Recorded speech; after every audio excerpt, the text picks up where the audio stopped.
Hello, everyone. I'm Andy. Yeah, good morning, all. Mark here. And here we are again with the Strange Stuff podcast. Yes. This seems to be a bit of a habit. It does, actually. I don't know why. Think of all of the things that one could be doing, and I decide to spend an hour with you.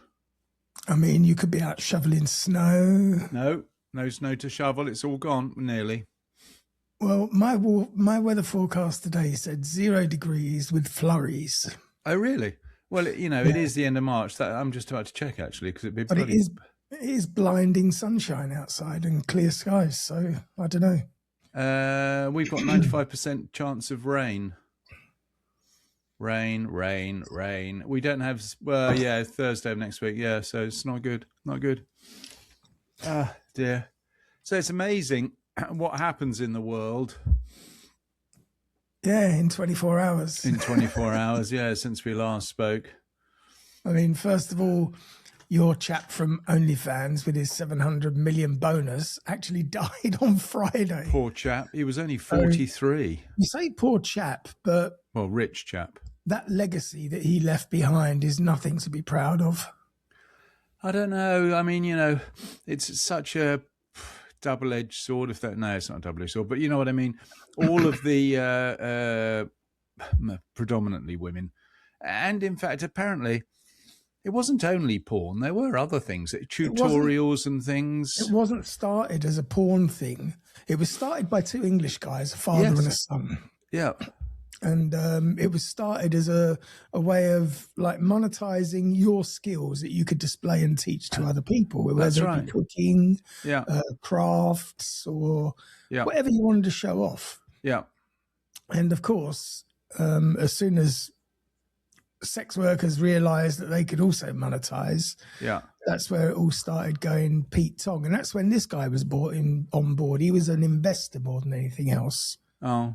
And he was put in charge of the platform, the sex part of it. So, it's kind of...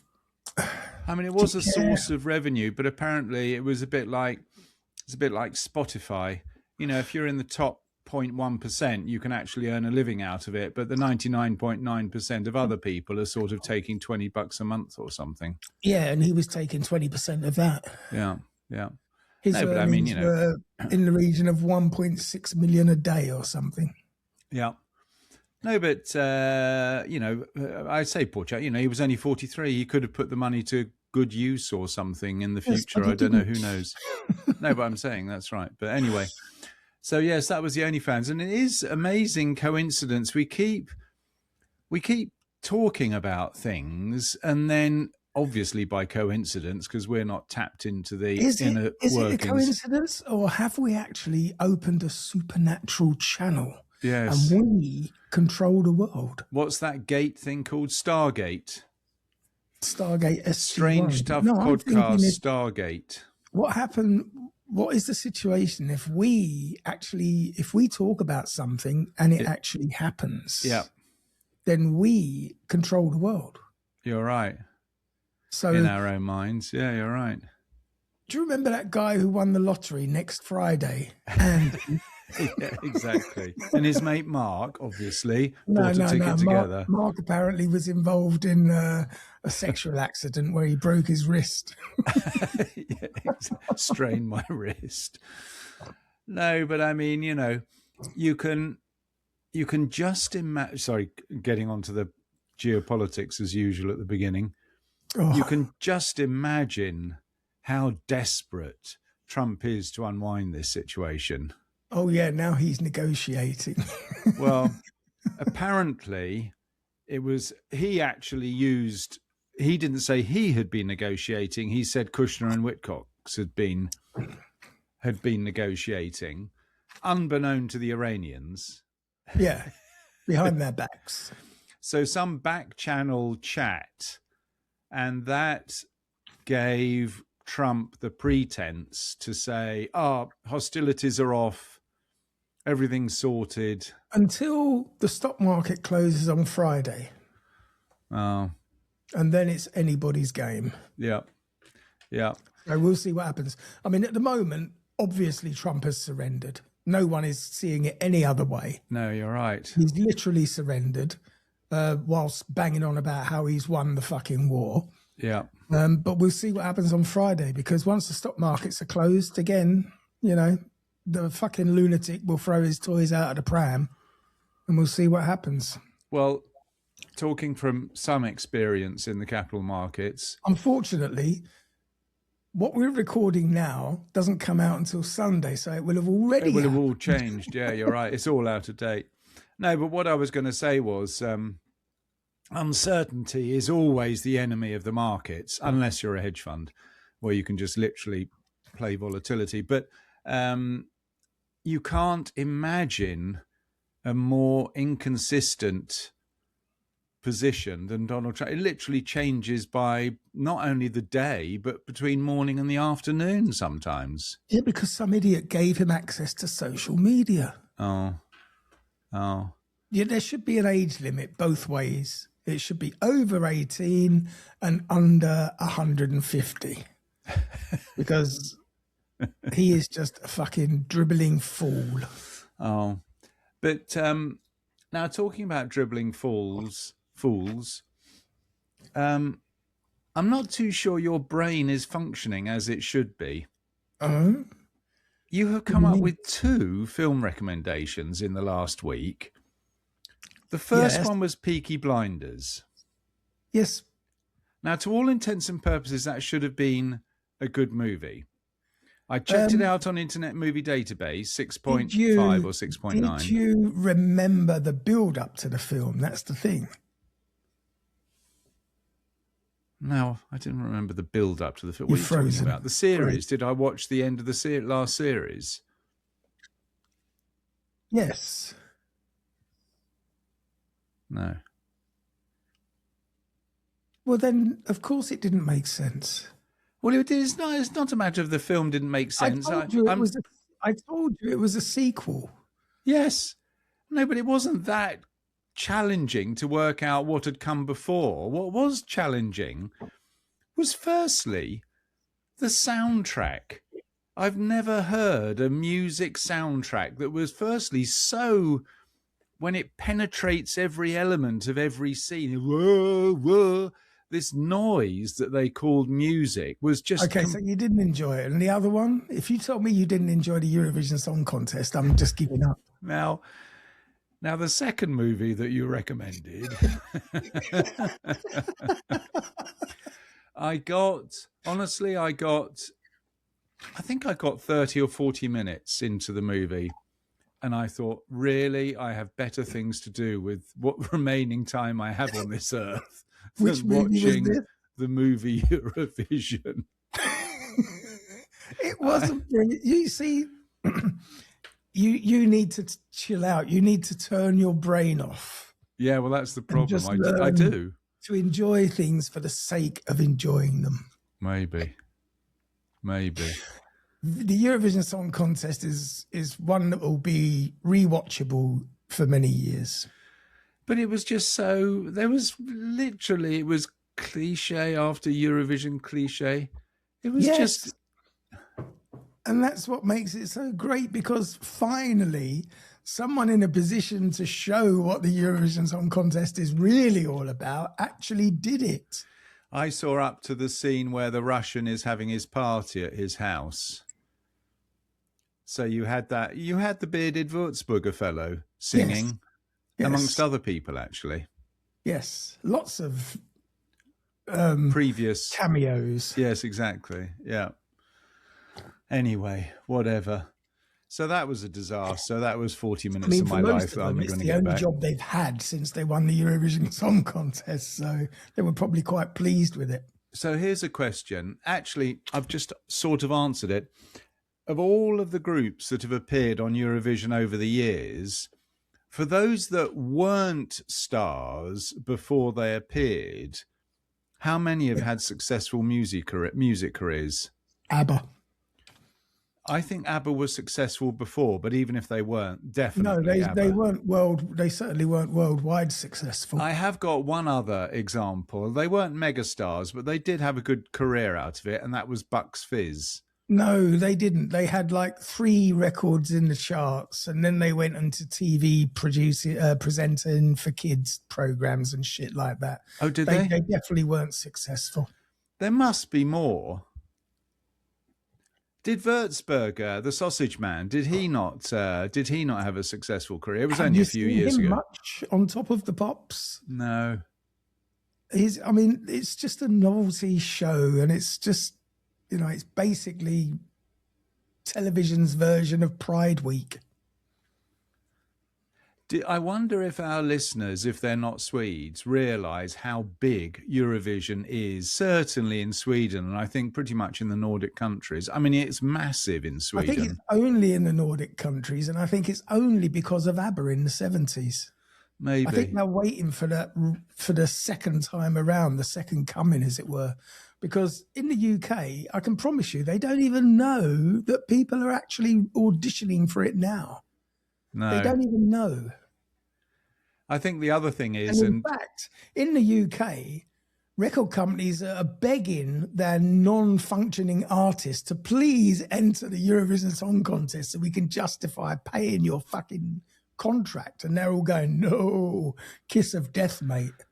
Kiss of death, Eurovision. It literally is the kiss of death for anyone in the UK to enter that competition. Do you remember a few years ago? They tried to kickstart it by entering Engelbert Humperdinck. Well, he's dead. Yeah, before he died, obviously. But he must have been in his 80s. They tried rejuvenating it in the UK by entering Engelbert. You mean rejuvenating him, not rejuvenate? What? Well, to get the interest and try and actually get more than nil points. And it didn't work. Did we get 0 points? I think we did. We've had 0 points on more than one occasion, I think. Not political at all. Well, I mean, England can't be that hated in the rest of Europe. Oh, excuse me. Why? Why do people... I mean, other than the fact we turned our backs on the rest of Europe, why? But you don't need a reason. It's like, we don't need a reason to hate France. We just do it. I wouldn't say we hate France. No, you see, again, you're not a man of the people. You don't understand what happens in the streets because you never had to throw your shit and piss from a bucket out your upstairs window. Well, what's that got to do with hating the French? It's the French's fault that we couldn't have an indoor toilet. What are you talking about? I know what I'm talking about, and the people with me know what I'm talking about. The people with you? Revolution, brothers. Who invented the toilet? Thomas Crapper. Thomas Crapper. And he was English, wasn't he? He was. So why did the French interrupt the progress of Thomas Crapper inventing the toilet? Because they taunted him mercilessly. Funnily enough, I did see a clip on somewhere the other day about buckets of piss being chucked into the street. And it was, do you remember about 25 years ago, BBC did a 6-part Pride and Prejudice. Well, I'll take your word for it. 2 things that I would never watch. 1, BBC. 2, Pride and Prejudice. What do you mean? Haven't you watched Jane Austen movies? Absolutely not. Jane Austen, one of the classic British literary stars. I had to read that fucking drivel while I was at school. I will never, ever pick up one of those novels again. Which one did you do? I can't believe they gave you Jane Austen at school. Little Women.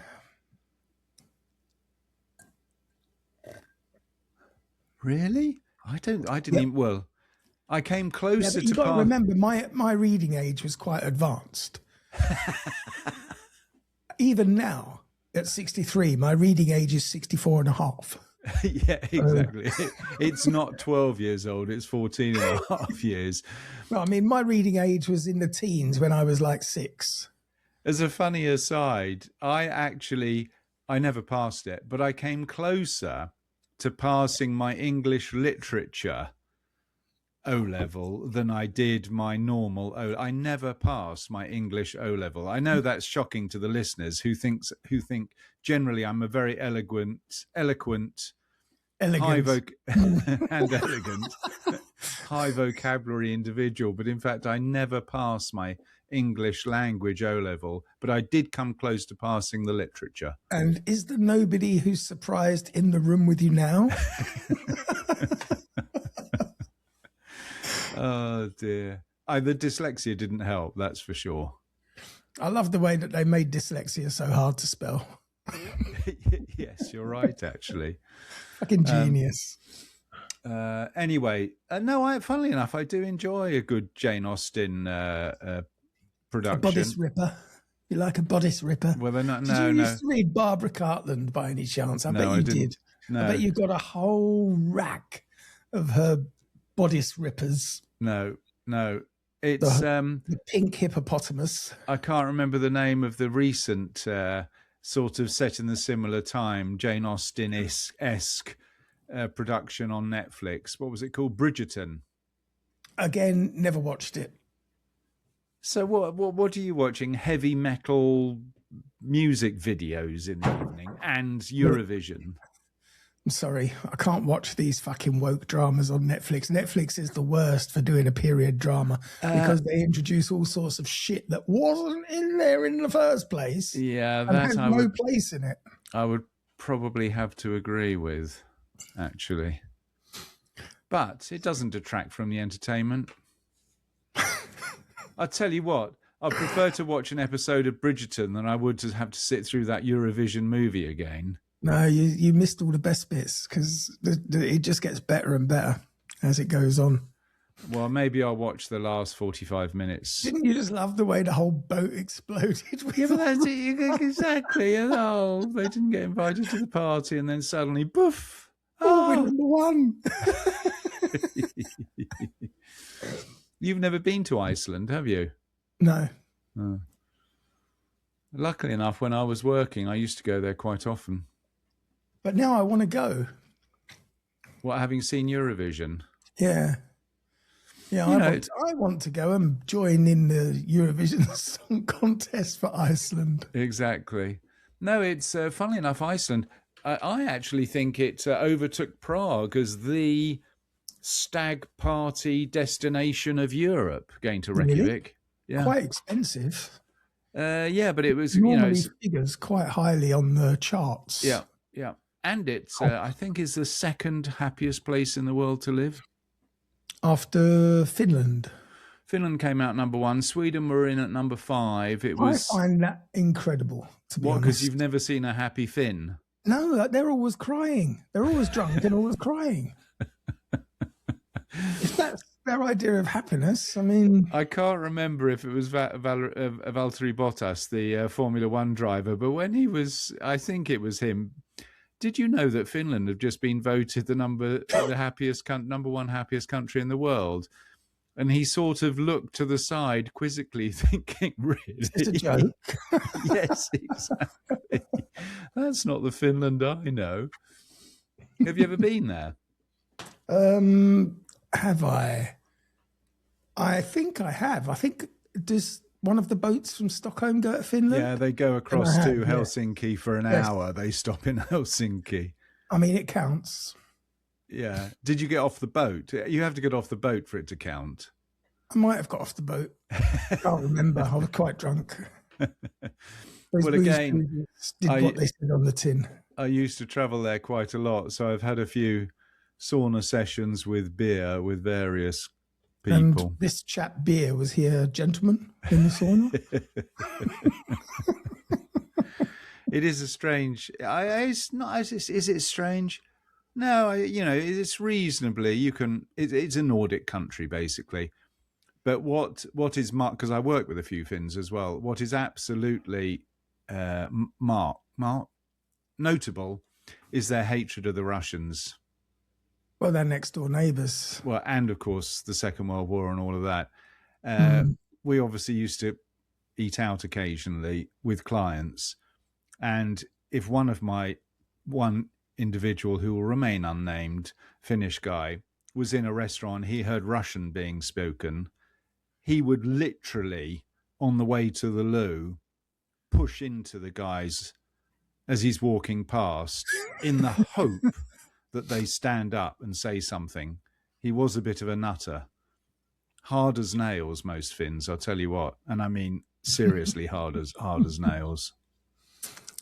You don't want to get into a street fight with a Finn, that's for sure. So you used to hang around with hooligans and thugs, and you have the damn gall to insult my fucking heritage. Yeah, but we were wearing suit and tie, so it doesn't count. Oh, well, that's okay then. That's American Psycho thugs. Oh, dear. Anyway, so yes, I don't know what the hell got us onto that. But yes, any listeners, do not listen to Andy's film recommendations. Absolutely the opposite. Whereas mine, what did I recommend to you the other day? Fargo, the TV series Fargo. It is a few years old. You must admit you enjoyed that. That's not. I enjoyed woke. the film, but the series just, it's like all these fucking American series, no offense, but stop after 2 seasons or 3 seasons. Don't try and milk it forever because it's just ridiculous. I'm watching, I think storylines go stupid. The 3rd season I'm watching with Ewan McGregor. He's the star. And another English guy. There are 2 English guys, key roles in the production. Well, we like Ewan McGregor. Yes, we do. He's a biker, actually, funny enough, Ewan McGregor. Only from train spotting days, really, though. Once he went Star Wars. His first movie? Yeah, once he went Star Wars, it was, oh, come on. He must be worth a fortune, Ewan McGregor. He must be one of the wealthiest actors in Hollywood. Ewan McGregor's Star Wars. Think of all the mega movies he's been involved with. And he's Scottish, so he's definitely never spent any of that money. That's a bit unkind. He spends it on motorbikes. Ewan McGregor, of course he's Scottish. He's not English at all. He's British. Is Scotland Britain? You'll find, if you ask him, he'll tell you he's fucking Scottish. No, good luck. Absolutely fair enough. I would want to distance myself from being English quite a lot of the time, actually. Especially now. Why? Why especially now? Because Keir Starmer, he's fucking allowed the US to use English air bases right at the end. So now he's opened up England to a summer of terror, already started, by the way, with the ambulances that were blown up by an Iranian group on Sunday. Was it an Iranian group or was it a Lone Ranger? They have claimed responsibility, some Iranian linked. Yeah. So, well done, Keir. I hope you're going to personally pay for those ambulances, you fucking treacherous cunt. I think that's a bit strong, Andy.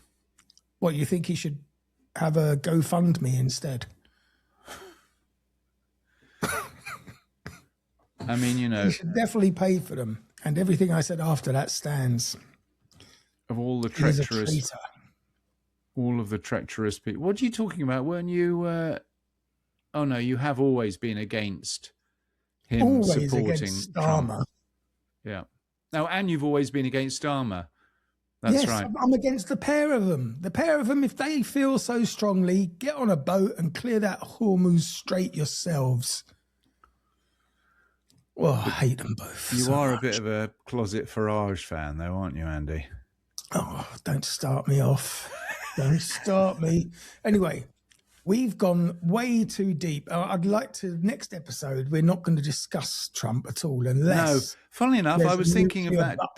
I was thinking of that today, not to even mention his name, and I didn't lie. Lasted about 2 minutes. Yeah. So next episode is going to be a Trump-free zone. But in the meantime, we're going to lighten up. I think last time we did 2 episodes on the manosphere. This time we're going to do an episode going back to our roots. And the episode we're going to talk about today, we're going to talk about fabled lost cities.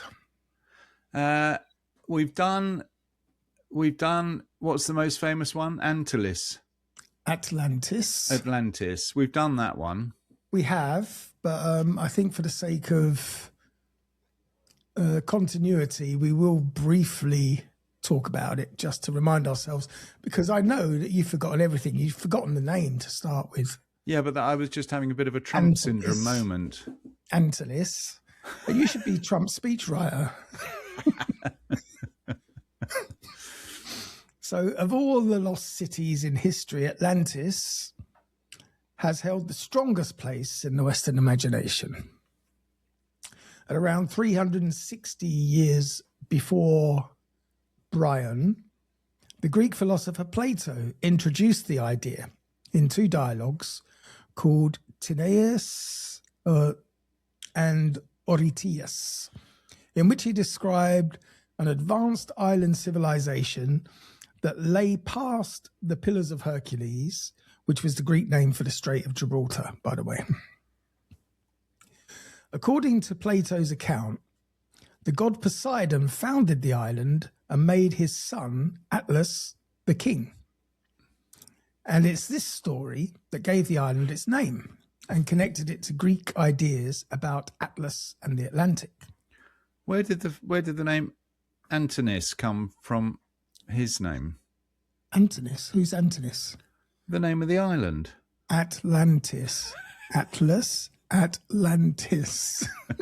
The land of Atlas. I'm seriously going to have to get you a referral to some kind of brain specialist, because it's turning to mush before our listeners' eyes. So, now you've made me lose my place. Here we go. Plato described Atlantis as a powerful naval empire that was larger than Libya, and together with Asia Minor in ancient Greek geographical terms. And he said that it had conquered parts of Africa and Europe before it launched a disastrous campaign against Athens. Hang on, I've got to inform the listeners. Do you know how big Libya is? Yes, it's quite large. I would guesstimate that Libya is probably bigger than most of Western Europe, sort of. Germany, France, Spain, Italy, Portugal, if they were all mushed together, I reckon Libya is probably about the same size. Well, in Plato's story, the destruction of Atlantis supposedly happened 9,000 years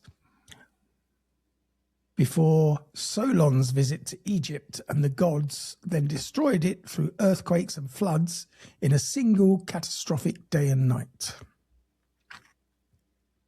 Importantly, Plato had been a philosopher rather than a historian, and most scholars today interpret the story as an allegory that was designed to explain his political and his moral ideas. A what? An allegory? Allegory.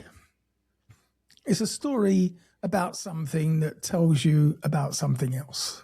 All right. And there's another word that's similar to that. A metaphor. Well, but that's not similar, is it? A simile. That is similar. That's similar to a simile.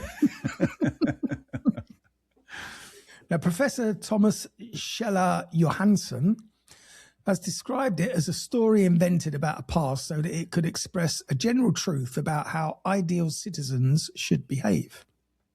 Plato had previously outlined an ideal state in his earlier work, Republic, and the Atlantis story let him imagine how such a state might fare against a corrupt and aggressive rival. Now, since the story only appears in Timaeus and the unfinished Chit-Chat, many modern scholars have treated it as a didactic fiction rather than a record of a real Bronze Age civilization. Look, are you trying to test my bloody... I've said how good I was at English, and now you're using all these complicated words. Didactic. Where the hell did that come from? Didactic is something that's written from memory, I think. I'm thinking of the correlation with eidactic memory. So I would suggest that didactic means something that was written after he died. But who knows? Like the Bible. I could be wrong, but then again, I'm rarely wrong. Now I have to grab my phone to check you fact checking. No, because then you're going to miss the next bit of the story. No, I'm not. Then you're going to go, eh? No, I'm very good at dual purpose. The legend, however, did not disappear. In 1882, former American Congressman Ignatius Donnelly published Atlantis, the antediluvian world. Good God. Which are, do you know, before I had settled on this Lost Cities, I was going to do some Aztec mythology. But you should have seen the names of the gods. Once I got past Quetzalcoatl, I ended up with Mixototal, and then it got ridiculous. And like even my advanced reading age was going, no, let's find something else to talk about. Really? All right. We'll get to it one day, but I need a run up to it. So the antediluvian world, which argued that Atlantis had been a real continent whose inhabitants had settled Europe, Africa, and the Americas. But Donnelly's book triggered a wave of popular interest that has continued up until today.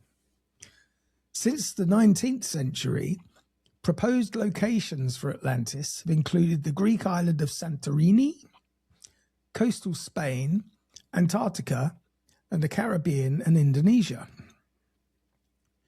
Modern plate tectonics, however, has shown that no large landmass could have sunk in the area that Plato described because the ocean floor had spread over time rather than shrunk. As archaeologist Ken Fader has argued, the geology leaves no room for a sunken continent. As such, Atlantis probably never existed anywhere except in Plato's imagination. Oh, that's disappointing. So no revelations to... however... Oh, this is just me. Oh, I see. However, never trust the fucking experts. So we'll move on from Atlantis. That was just a quick roundup of Atlantis. The next most famous one is obviously El Dorado, the city of gold. Is it famous? El Dorado, of course. Isn't that the name of a corn in a tin? It's. I mean, where do you think the name came from? It's also the name of a failed soap opera. Well, I think it was Channel 4. Was El Dorado? They made the one to rival EastEnders. It was so awful. What, there was an English TV soap opera called El Dorado? It was set in Spain, and it had like all the same characters from EastEnders, but in Spain. It was awful. But ran for 20 years. I watched it religiously because it was so bad. You couldn't believe how bad it was. And well, now I know where your film recommendations come from. They had this chick, her name... Oh, what was her name? I think it might have been Pia or P something. And she used to ride horseback. And she had these lovely, jubbly, tight vests on. And she would just bounce up and down on the back of the horse. And that was the subtotal of her contribution to the programme. It was fantastic television. The best bit of the whole production. It was. It was the page 3 of El Dorado. When was this? Oh, God, I can't remember. Must have been in the 90s, early 90s. I was still in England. Yeah, but you would never, ever watch Channel 4, for God's sake. Channel 4? It might. Is that like the BBC with advertisements? It was the independent channel that first opened up once they deregulated All right. Terrestrial TV. All right. Anyway, El Dorado. Over the other side of the Atlantic, a different lost city drew European reporters and explorers for more than 2 centuries. Where is El Dorado supposed to be? Okay, it's translated to the Gilded One in Spanish, and it came from a real indigenous ceremony carried out by the Muisca people on the highlands of present-day Colombia. Colombia, got it. Highlands of got it. When a new Muisca chief who was known as the Zipa, took power, attendants covered him in fine gold dust and carried him by raft to the center of Lake Guatam. Oh God, Titicaca. Say Titicaca. No, Lake Titicaca. It wasn't Lake Titicaca, no. It was but that sounds better. No one's going to check the atlas. It was Lake Guatavita. And there he plunged into the water as attendants cast gold and precious offerings into the lake. There'll be a lot of diving going on there this summer. Exactly. To appease a deity that was believed to live beneath its surface. Now, Spanish historian Gonzalo Fernández de Quiedo y Valdez. Fucking hell. Can you just have two names, please? Well, you can't blame them for having, wanting to make the most of their existence on the earth by calling them lots of different names. Well, he first recorded the story. His name is just Gon from now on, or Gonzo. He first recorded the story in 1541, and he described a great bird who went about continually covered in gold dust. That sounds like Big Bird. He was golden in colour. He was yellow. On the Muppets? He was Big yellow, Bird. Was he? Not gold? Big Bird was from Sesame Street. Ah, you're right. It was Sesame Street. For the Muisca, gold held spiritual rather than material value because it was used as an offering to the gods. What was that thing about gold the other day that you said all the gold in the world can fit in an Olympic-sized swimming pool? Yes. Yeah. We better not do any fact-checking there on air. You would be so disappointed.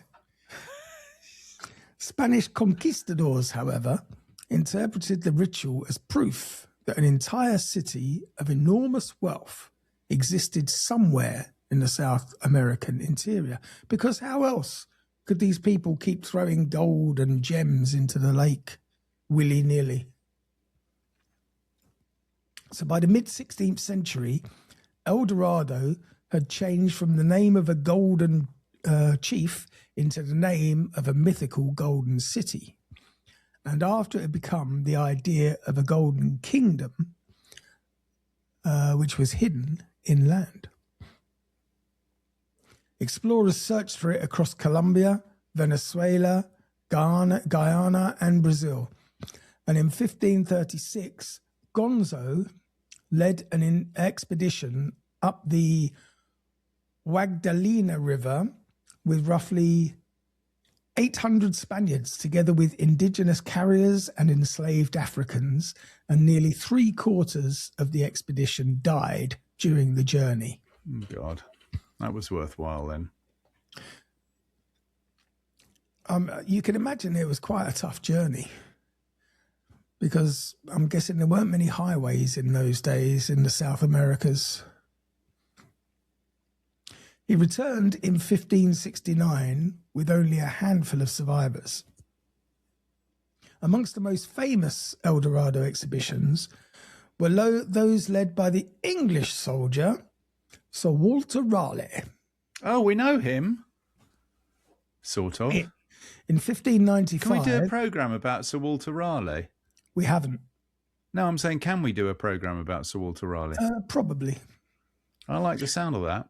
In 1595, Raleigh sailed to Trinidad, captured the Spanish governor, who we're just going to call Antonio. Actually, it's not that bad. Antonio de Berrio.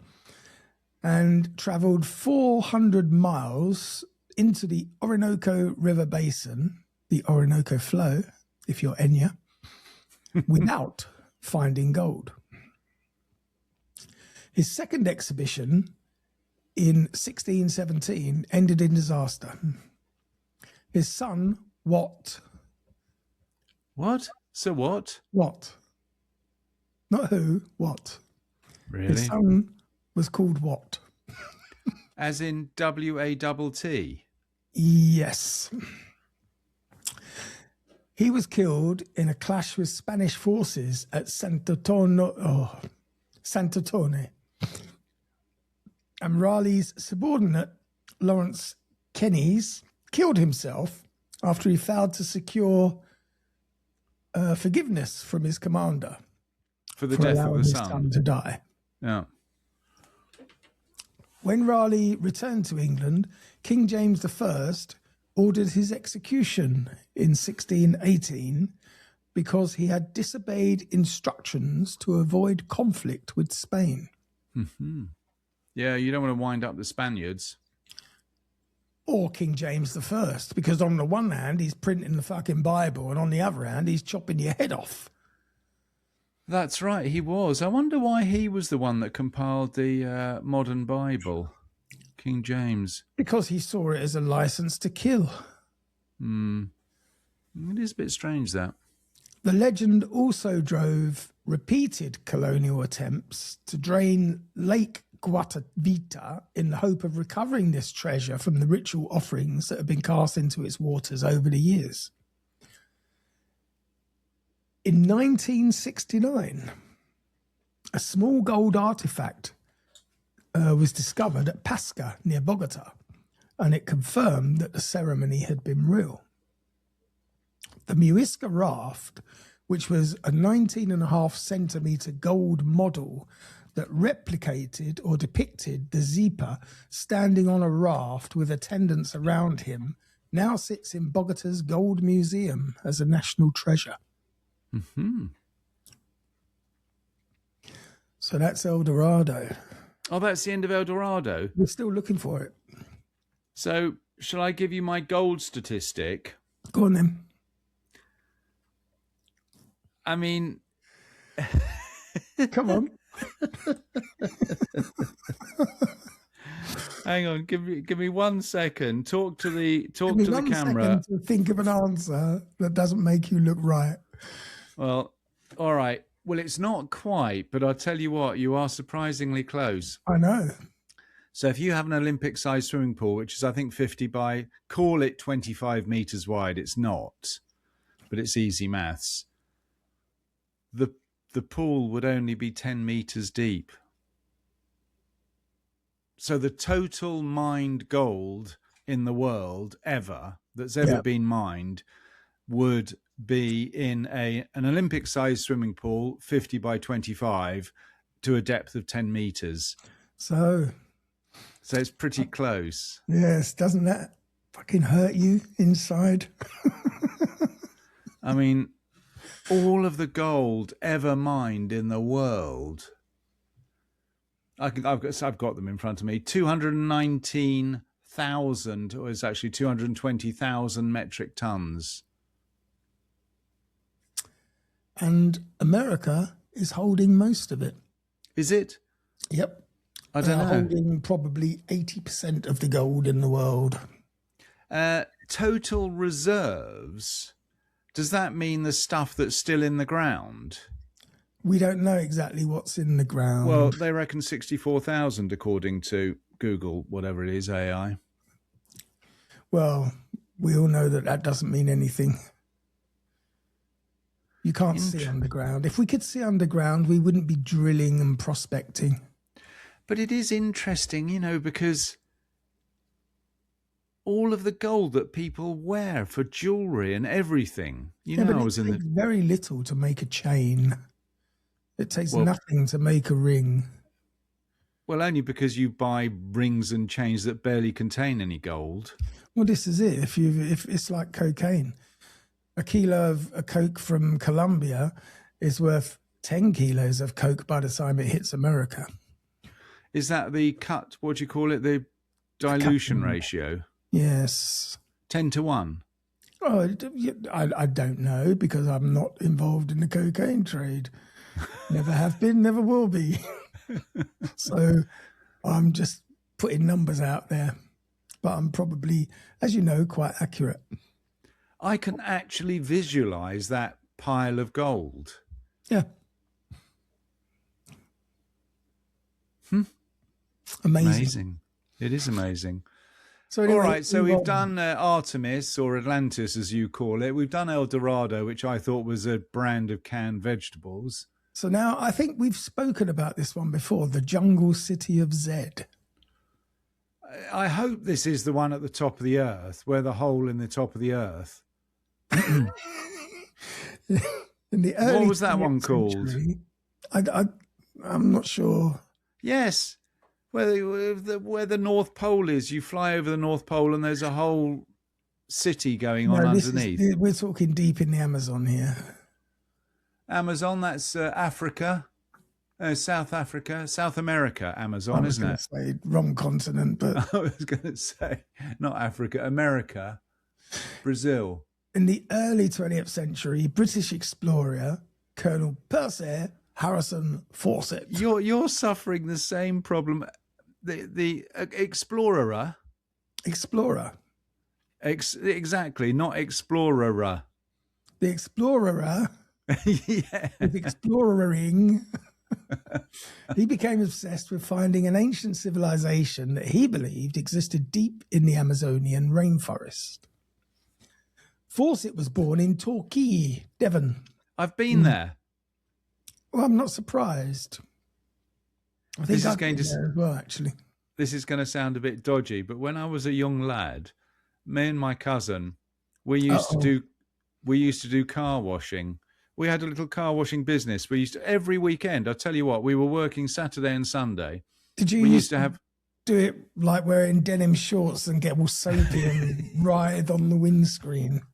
No, that's the sort of thing you would have done, Andy. Anyway, we had regular customers, so we were doing this every weekend for the whole year.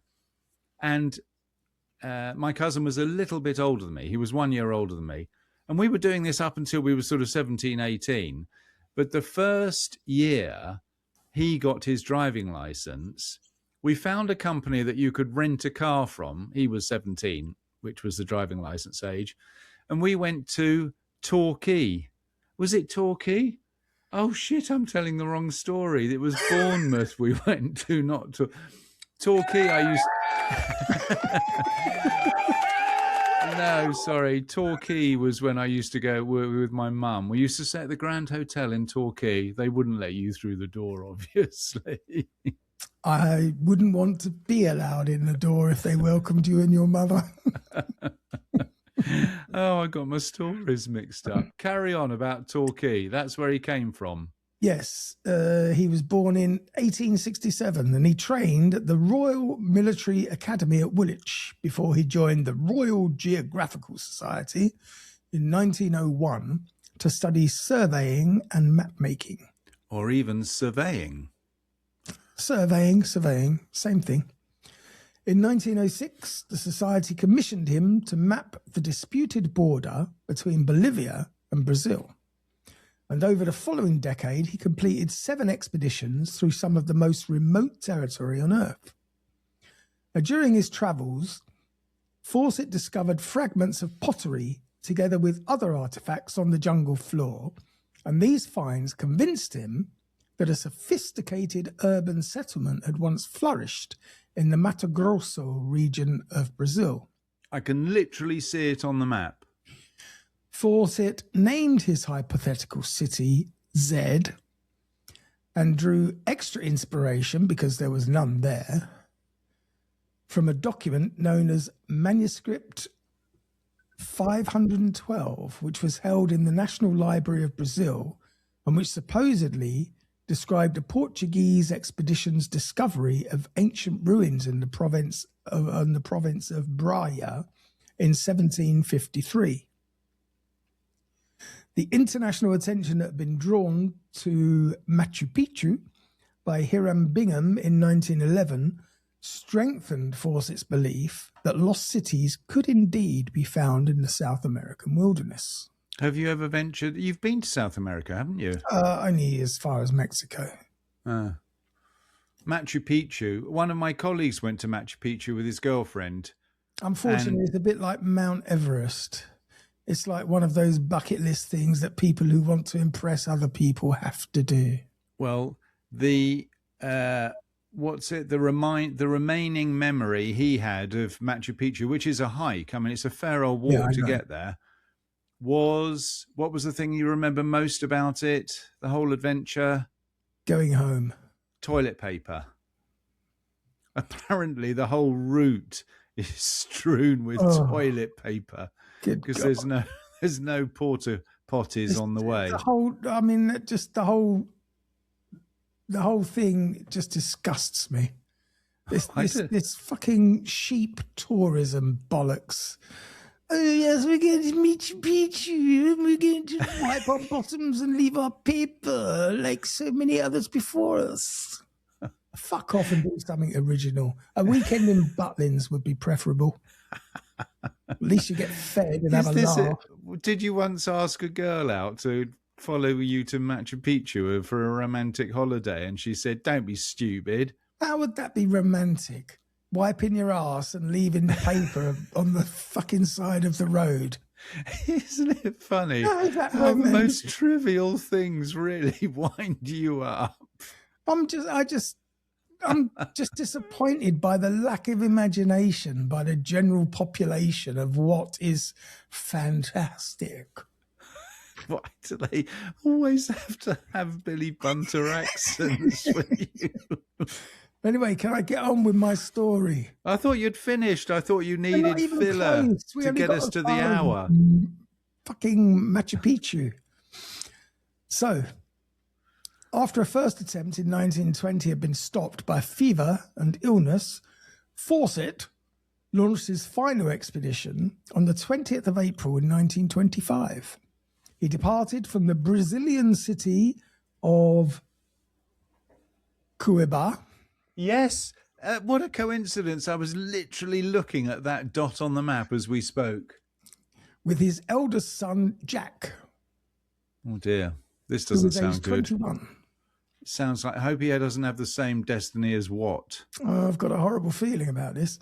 And along with Jack, he brought his friend, Raleigh Rimmel. No, that's not a name. That's not a good omen. That is not a good name. The three men had with them 2 Brazilian labourers, 2 horses, and 8 mules, and possibly a couple of lap dancers. What are you talking about? There was only 5 people on this whole expedition. And 2 mules. And some horses. They don't count as people, Andy. Only in your social circles do you count the mules. It depends how long it's been since you saw a woman. So on the 29th of May, 1925, Fawcett sent a final letter to his wife, Nina, from a place that he called Dead Horse Camp. I wonder what happened there. Now, no spoilers. I mean, if you got a letter from somewhere called Dead Horse Camp... It's not going to be Butlins, is it? And he wrote, this is red flag number 2, that she should have no fear of failure. Mm. After this message, the 3 men were never seen or heard from again. What about the 2 Brazilian chappies? No one cared. God. I mean, what was the name of the Sherpas who carried what's-his-face's gear all the way up to the top of Everest? Sherpa Tenzing. One Sherpa. You can name one Sherpa. Give me his Well, it's assistant. not bad. Give me, everyone knows Sherpa Tenzing, but give me his assistants' names. I don't know. No, you can't. Nobody cares. Edmund Hillary, Sherpa Tenzing, nobody else. So this poor chap, Jack, Raleigh Rimmel. Raleigh. And what's his face? They all pop their clogs. Well, the Royal Geographical Society declared them officially lost in January of 27, and numerous rescue expeditions failed to establish their fate. Various theories have been proposed, including murder by indigenous groups, death by disease, and robbery by renegade soldiers who had been hiding in the jungle after a recent revolution. So hang on a second. If they died, then what's the evidence they discovered a lost city? Nobody said they had. Well, what were they doing there? This program is about bloody They were lost looking cities. for the lost city of Zed, which they believed was in that area. Oh, I see. So it was just all hearsay. The reason it's called speculation the Lost City is because nobody knows where the fuck it is. No, but you have to have known something existed for it to be lost. You can't lose your car keys if you never had car keys. But then they become the lost car keys. No, they don't. If you never had them, they're the car keys that never existed, like Zed. What about your mind? Is it the lost mind? I definitely had a mind at some stage, that's for sure. So modern archaeology, where it is now, God only knows. However, modern archaeology has supported some of Fawcett's ideas. In the years after his disappearance, researchers discovered that the Upper Zingu region contained a network of substantial archaeological settlements, including Kuhikugu, near the headwaters of the Zingu River, instead of a single isolated city. In 2022, LIDAR surveys in the Llanos de Mojos identified major settlements of the Kasarabi culture, which flourished from about 500 to 1400 after Brian. And these included sites measuring roughly 147 hectares and 315 hectares, along with pyramids, causeways, reservoirs, and large-scale earthworks. Do you know what a pyramid was called in South America? Pichu? A ziggurat. Oh, a ziggurat. Ziggurat. Is it? Ziggurat. Yeah. Such discoveries gave concrete evidence that advanced settlements had indeed existed in the Amazon. Now, this would be a perfect segue into next week's episode, which would have the subject matter that I have been requesting for 4 years now.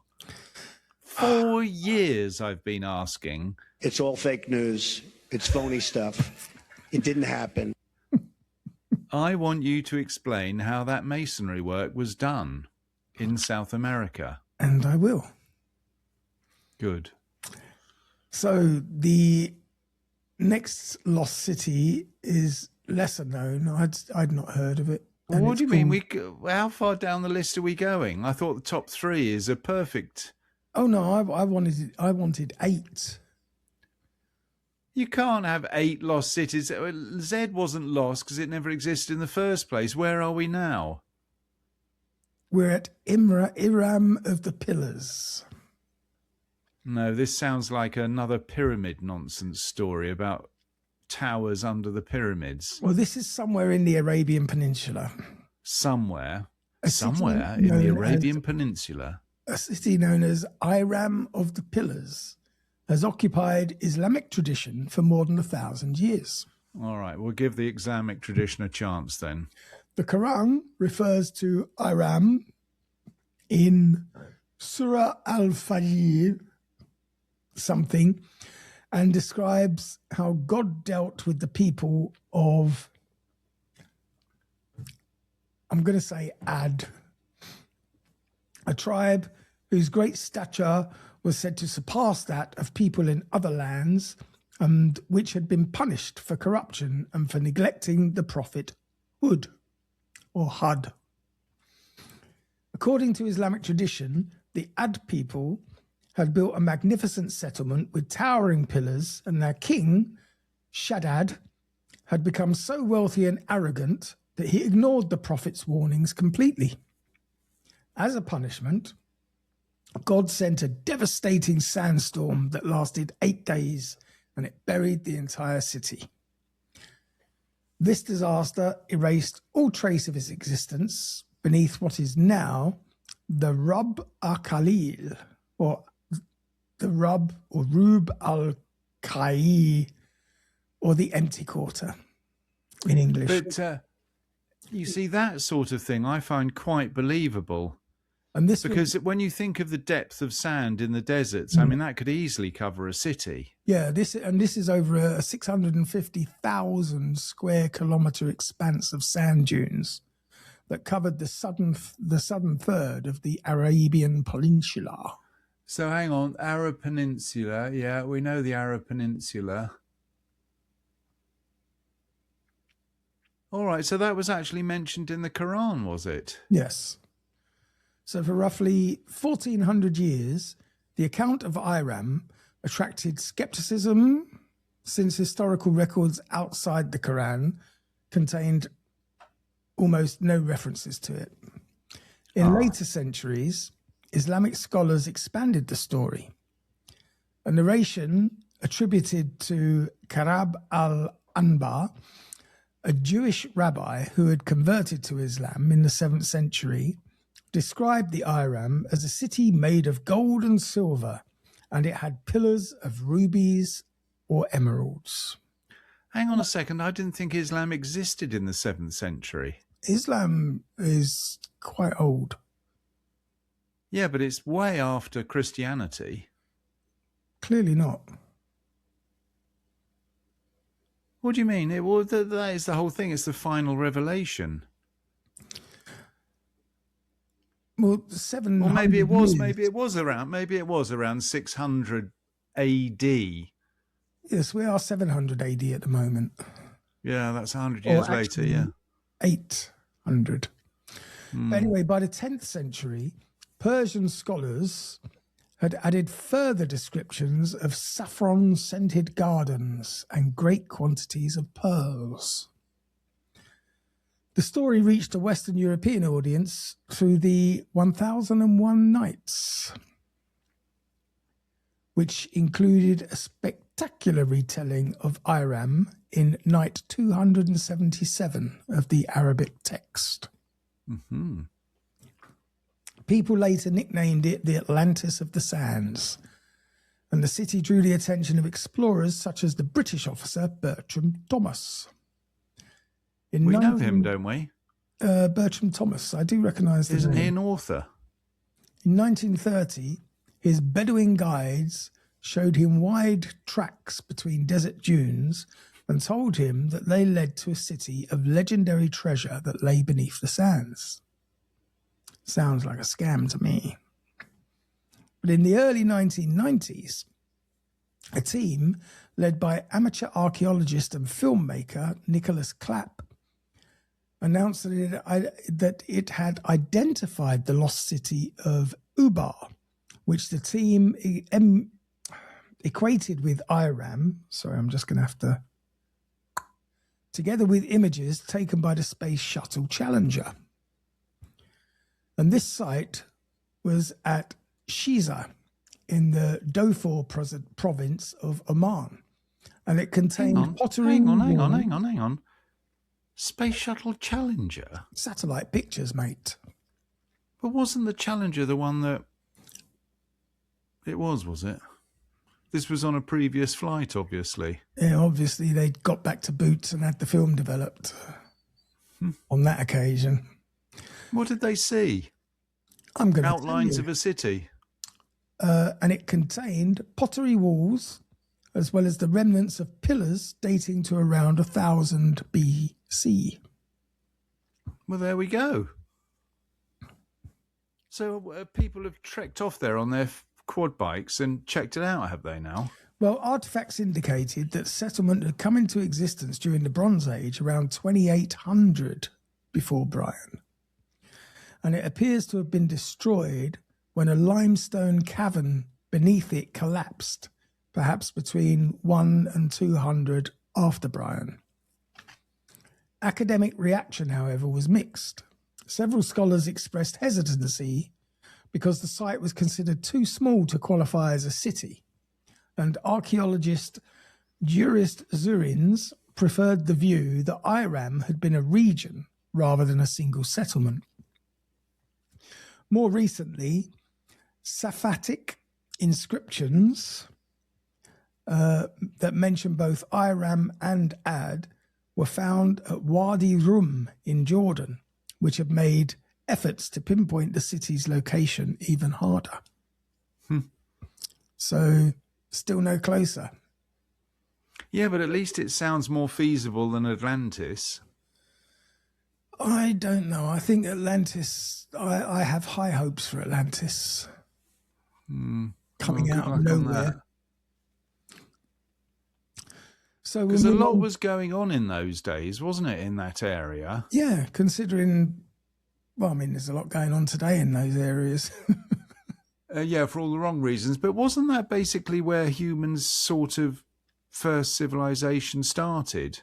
In the Arabic Peninsula area, Jordan, Egypt, Israel, Syria, Libya. Well, wasn't that where it all kicked off? I think the end of civilization is Israel. Anyway, so what was that one called? Iram. Iram or Iram. So we're moving on to Thule. Thule and the Edge of the Ancient World. And this is around 330 to 320 B. Brian, a Greek explorer named Pythias. Explorer? You're nearly as bad as me. I said a Greek explorer. No, you said a Greek explorer. Play back the tape. That's the good thing about podcasts. You can actually check. I will check because you're pissing me off. A Greek explorer named Pythias sailed north from his home city of Massalia, modern-day Marseille, and returned with an extraordinary account of a distant northern land that he called Thule. Pythias recorded his voyage in a work titled On the Ocean, which is a strange title for a book. Indeed. That specific written work has since been lost entirely, not surprisingly, probably left on a sun lounger. Oh dear. Which means that everything known about Thule has come from later Greek and Roman writers who quoted or disputed his claims. Now, Pythias himself had been a scientist and a navigator with astronomical knowledge. And he set out in search of amber plus tin or gold, all of which were valuable trading goods for the Greek colony of Massalia. After he had mapped the coastline of Britain and had completely circumnavigated the islands, Pythias continued north into waters that no Greek had previously entered. According to the historian Polybius, who wrote around 140 BC, Pythias described the region in which there was no proper separation between land and sea or air. Instead, he described a mixture of all three that had the consistency of a jellyfish and in which one could neither walk nor sail. Pythias reported that Thule, this is the one you were thinking of, days sail north of Britain, and that during the summer solstice the sun barely set. Iceland. He also described the inhabitants as humble farmers with fair complexions and light blonde hair. Now, that's very interesting you say that, because the one characteristic of a lot of Icelanders, and if you go to Iceland you'll notice it, is how pale some of them are. Not only their hair being light blonde, etc., but their faces being white, as if they've never seen the sun. If they go out in the sun to get a tan, they freeze to death. I mean, seriously, that is a characteristic of us Icelanders that I remember. How many of them look so pale? So, fair complexions and light blonde hair who lived on millet, herbs, fruit, and roots. Since the people reportedly made drinks from grain and honey, they appeared to have practiced some form of agriculture in an extremely northern climate.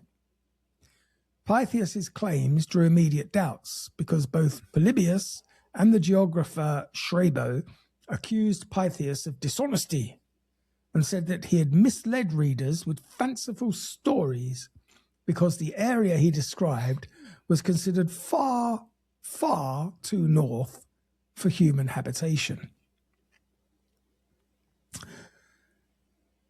Strabo wrote that the northern limits of the habitable earth lay well south of the place where Pytheas placed Thule, and he dismissed the account as an exaggeration.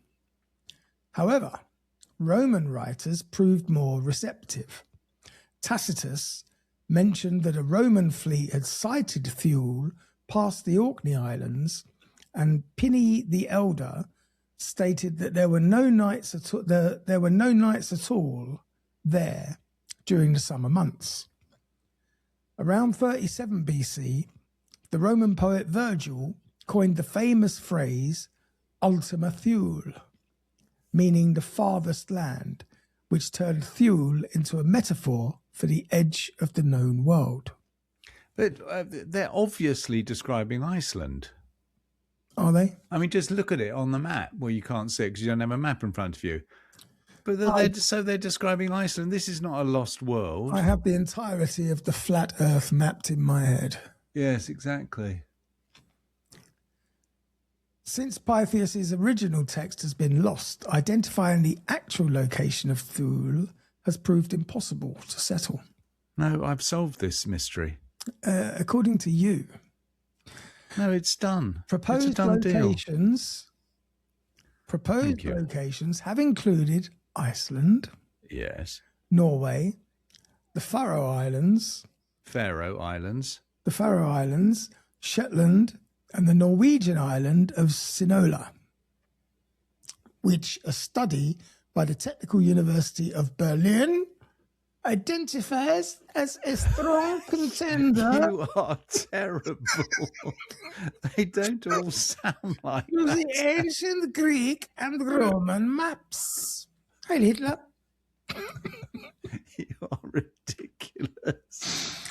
I mean, it's so schoolboy how it gives us such entertainment to pretend to be German soldiers every time we just speak German, and it's got to be handy hock, schnell. So Pytheas' descriptions of the midnight sun, impassable slushy ice and thick fog suggest that he might have travelled as far as the Arctic Circle. Indeed, Wellefteå, where I live. Hang on a second. You are just south of the Arctic Circle, aren't you? I am, yeah. How far is it from you? It's about 100 miles. 100 Swedish miles? No, it can't be. 100 English miles. All right, so 160k. And have you been? No, why? Well, just to say, have you been into the Arctic before? Unlikely.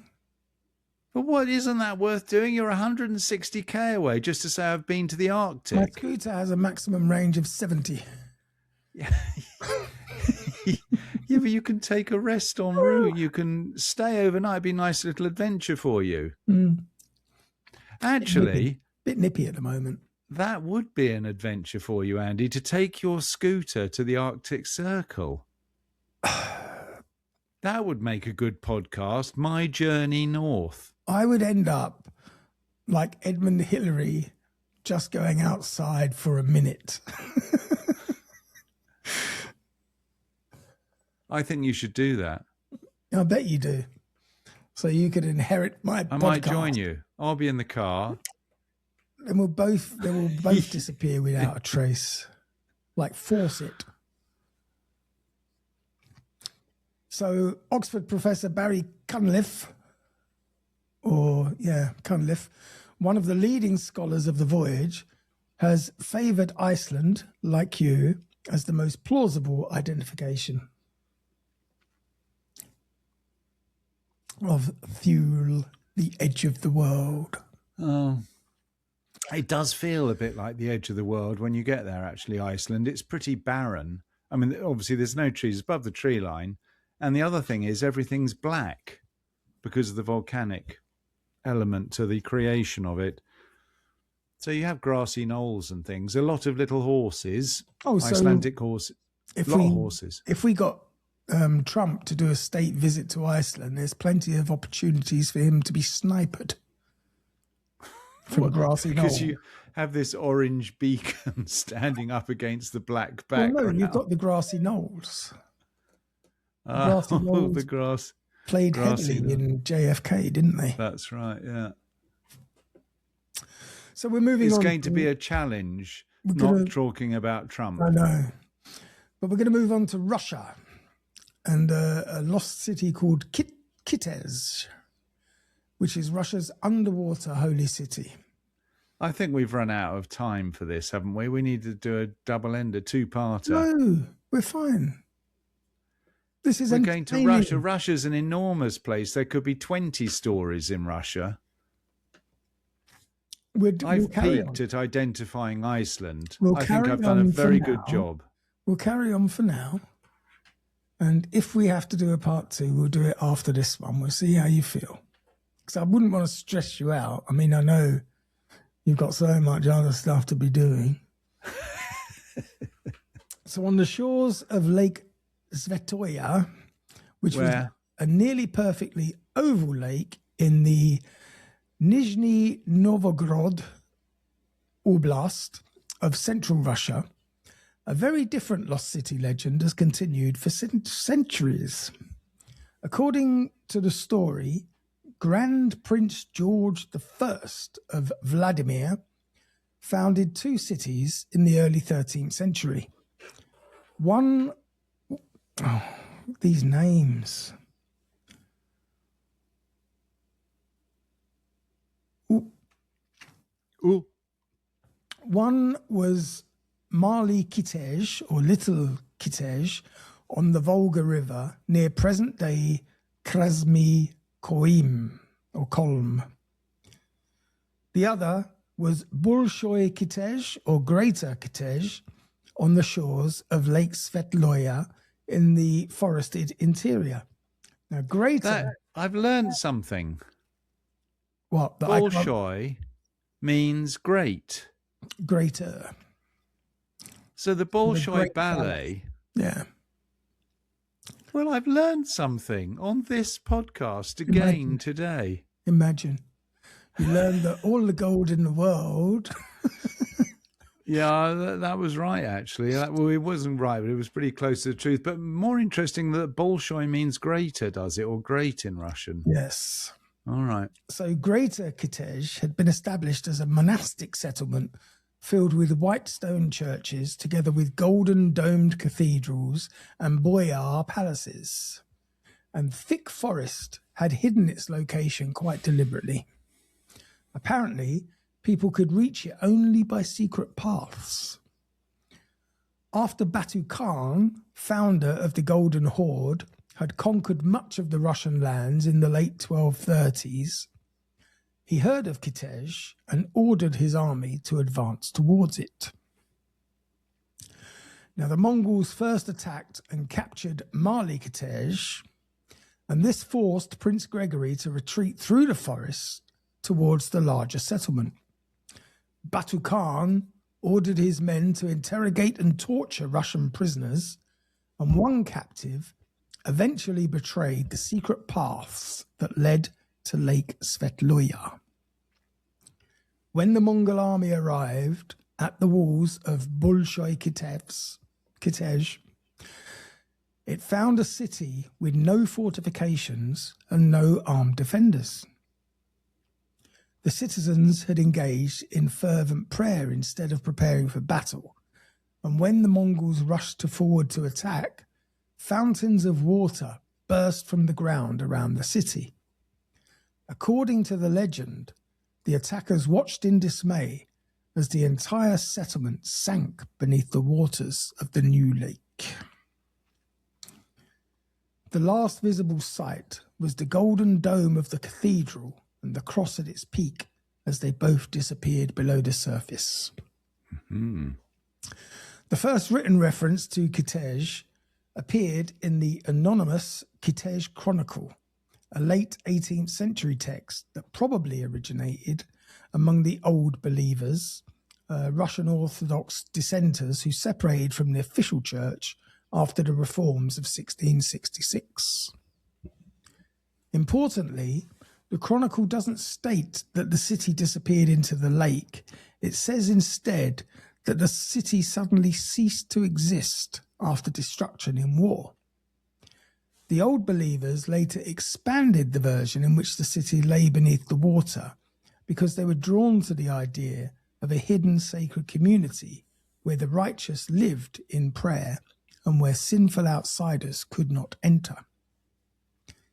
Local tradition holds that only those who are pure in heart and soul can find Kitej, and that on calm days, the sound of chiming bells and singing can be heard rising from beneath the lake's surface. In 1968, archaeologists Mark Baranov and Tatiana Makarova conducted a thorough investigation of Lake Svetloya. They examined the shoreline and used divers to explore the lake bottom, and they found no artifacts older than the 19th century. Baranov proposed that it was a meteorite impact that had originally formed the lake roughly 2,000 years earlier, and that a shallower shelf that covered most of the lake bottom had formed about 800 years ago, which roughly matched the period of Batu Khan's invasion. In 2011, the Vetlushki archaeological expedition uncovered traces of a medieval settlement on the hills beside the lake, including thousands of pottery shards, plus fragments of iron knives and pieces of harness. Archaeologist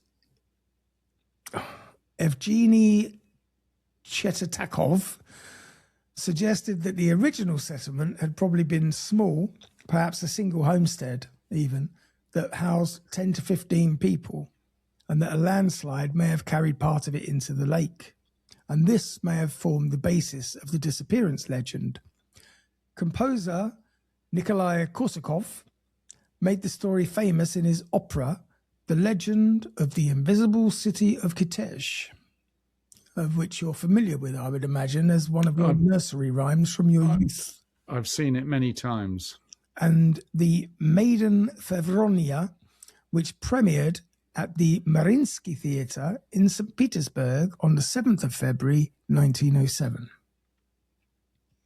The city still attracts pilgrims to Lake Svetloya, and the path to the water is still known locally as the Path of Batu. Mm-hmm. I mean, these sort of things, there's probably hundreds of sort of lost towns, but they don't. I mean, this is a lost town, isn't it? It's not really a lost city. Oh, the legend is of a lost city. Yeah, but we've described it. The only archaeologist who got involved said it might be just a single house that got swept into the lake in a landslide. It's not quite the same as Atlantis, is it? I mean, let's be honest. Well, I have another one in the Libyan desert and the Nile Valley. Well, why didn't you do that contemporaneously with the other Arabian Peninsula story? That's how I roll. It's not. It's got nothing to do with you. If I do two side by side, it becomes a bit of a metropolis, doesn't it? So, all right, do the one in Libya then. And they better not be just a single. Next, you'll be talking about a house that fell down, the lost city. There was a man with a tent. Yes, exactly. Some Bedouin tent got covered in sand, and that's the lost city of Arabia. This is the lost city of Zerzura. In the Western Sahara, somewhere between the Nile Valley and the Libyan desert, Arabic manuscripts from the 13th century describe a hidden oasis city called Zerzura. Hang on a second. Libya's nowhere near the bloody Nile, you idiot. The Nile Valley. What, you got the whole of Egypt in the way? And the Nile is in Egypt. All right, carry on. I'm doubting the veracity of this story right from the word go, but anyway. You're hearing it from the horse's mouth. There's no... Yeah, exactly. Yeah, horse's mouth. People knew it, and there's your proof. People knew it as the oasis of little birds. So there you go. and they described it as white as a dove. Zerzura was said to contain great treasures guarded by a sleeping king and queen. Well, that's not very useful, is it, if they're both asleep? They'd probably wake up if you tried to steal their crowns. The fullest early description appeared in the Kitab al-Kanuz, or the Book of Hidden Pearls, a lost 15th century Arabic manuscript attributed to an anonymous author. It instructed readers to follow a valley to the city's gate, where they would find a carved bird that held a key in its beak that would unlock the entrance. According to the text, black giants also guarded the city and prevented people from entering or leaving. Now, some scholars believe that this detail might refer to the Tibu people, nomadic inhabitants of Chad and Libya, whose ancestors raided oases across the Sahara. The first European reference to Zerzura appeared in 1835 when the English Egyptologist John Gardner Wilkinson reported that an Arab who was searching for a lost camel... See me camel, mate? Anyone see me camel? Had found an oasis 5 or 6 days west. He was looking for his lost camel. Anyone seen the camel? Bloke searching for a lost camel. I mean, this is just talk about scraping the bottom of the bloody sandpit. I mean, seriously, you would go a bloke who was out looking for a lost camel. Yeah, but it's the same as I'm sure I left my car here last night.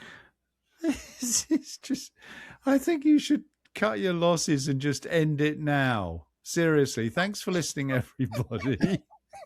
Shut up. He's looking for his camel, and he'd found an oasis 5 or 6 days west of the road to Farafra, and that it contained palms, springs, and ruins of an uncertain date. Wilkinson's account, hello, mate.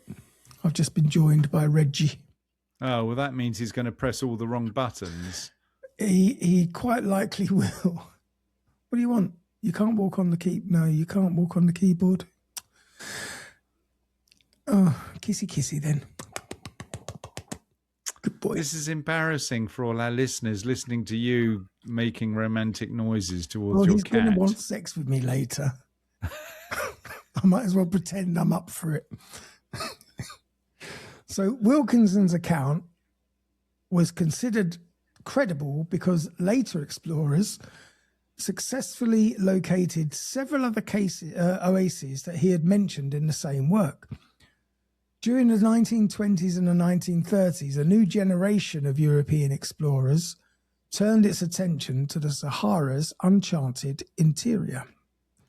The British explorer Ralph Bagnold and the Hungarian aviator Laszlo Almasi led a joint expedition from 1929 to 1930 in Ford Model A trucks and searched the desert for Zerzura.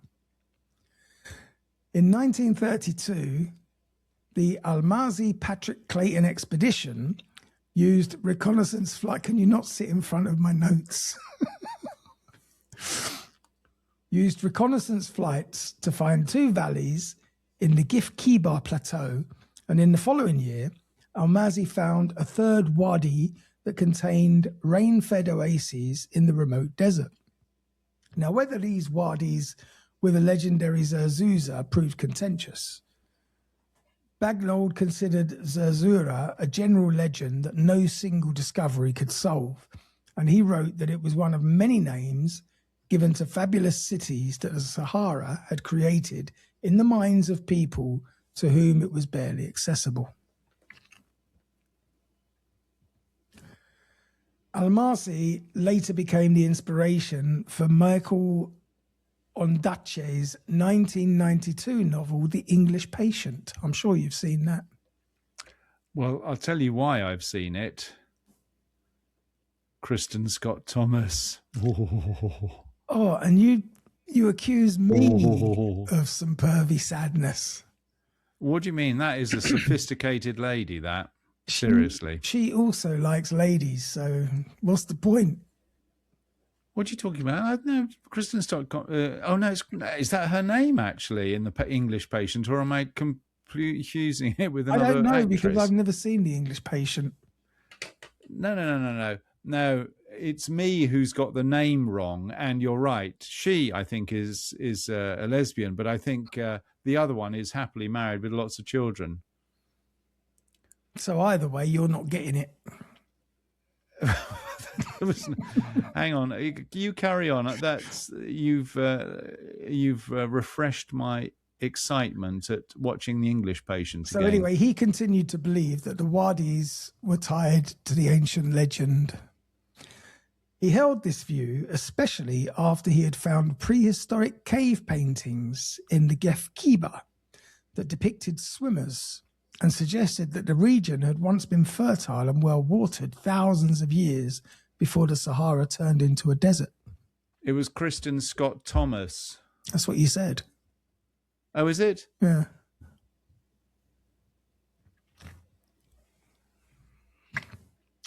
After their return in 1930, the people involved in the search for Zerzura founded the Zerzura Club in a bar in Wadi Hafa, and many of its members later became officers in the British Army during the Second World War. Jolly good chap. Bangold later created the Long Range Desert Group, which collected intelligence behind enemy lines in North Africa. Almasi worked for the Germans, and he guided spies through the desert towards Cairo.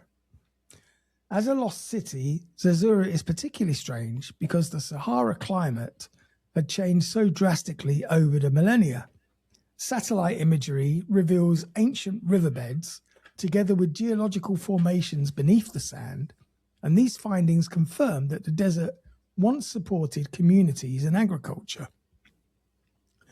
So if Zerzura existed as a real settlement, it may have thrived during one of those Sahara wetter periods and then gradually disappeared under encroaching sand as the climate dried out.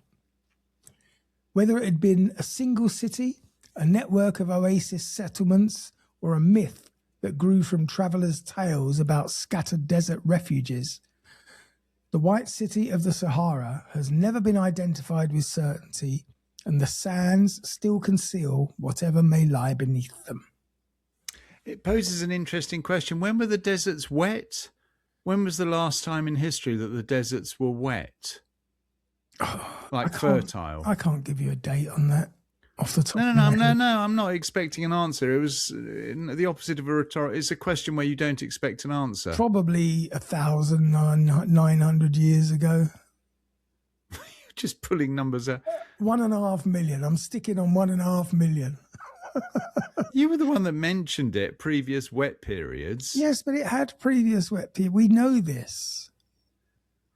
Speaking of which, did you know that Death Valley came in bloom this year? Death Valley in America. And that's unusual because... Well, because it doesn't often have rainfall, but this year it did have rainfall, and there was a beautiful carpet of flowers. Just so as an aside. So they changed the name? To Life Not Valley. So Dead. Exactly, Not So Dead Valley. So these lost cities are everywhere, but the ones you're talking about most recently, they're sort of all understandable. There was a city, it got lost in the sands. Yes, but the legends that they're built from gold and silver is what drives people to search for them. Yeah, but that's just looking for cheap labour. Look, one day they will discover a city. It's like the Nigerian prince who wants to use your bank account to hide his millions. One day it will be true. Yeah. Anyway, well done. It's quite interesting, but You don't want my final three. Final three? We've only done 7. I had 10. Yeah. You said 8. How long have we been going on for? 1 hour and 34 minutes. Okay, well, I'll let you off. Okay, well, we'll call that it for today. Letting the listeners go, not me. The poor listeners, their ears are going to be starting to get hot. If you'd behaved like a grown-up, we probably would have got through them. Instead of if I behaved like a grown-up, I wouldn't be on the bloody podcast. Bloody accent. Okay, well, we'll call that it for today. That's our Lost Cities. We'll come back and do another episode, I'm sure, at some point. Yeah. Because I'm running out of material. But, in the meantime, thanks for listening. Have yourselves a great week. And remember, next time we're going to try and avoid anything Trumponian. Yeah, you're right. It's going to be a Trump-free. Bearing in mind, this is a Sunday episode, so the next Sunday episode is the one we're going to try and avoid Trump. Yes. So we can still do Trump for the Wednesday episode. Yeah. Which will cover what happens this weekend. Yeah, fair enough. Okay, we've all right. That out. So, thanks for listening. Just join us again on Wednesday and also next Sunday when we can do this whole load of nonsense again. If you are not a member of our Patreon, you are missing out because you're missing 2 extra episodes a week, as if this one wasn't enough. And you can join us at patreon.com/Strange Stuff Podcast. And have yourselves a strange week. Go looking for lost cities. And if you find one made of silver and gold, you can contact me at strangestuffpodcast@gmail.com and me and you will make a little dealy poo. Why is it it's always me and you? What about me? I'm the partner in this operation. As soon as I discover a city made of silver and gold, you are dust. You're in my rear view mirror as I speed away in my Ferrari 360. 360? It proves how out of date you are. But I'm surprised that's even a Ferrari model number. It is actually, funny enough. It is a 360. It came after the 355, funnily enough. Well, there you go. Yeah. All righty. Okay, so thanks for joining. We'll see you same time, same place, and hopefully on Wednesday. Bye for. Can you get out of my way, Cat? Cheerio. I can't see my button to press stop.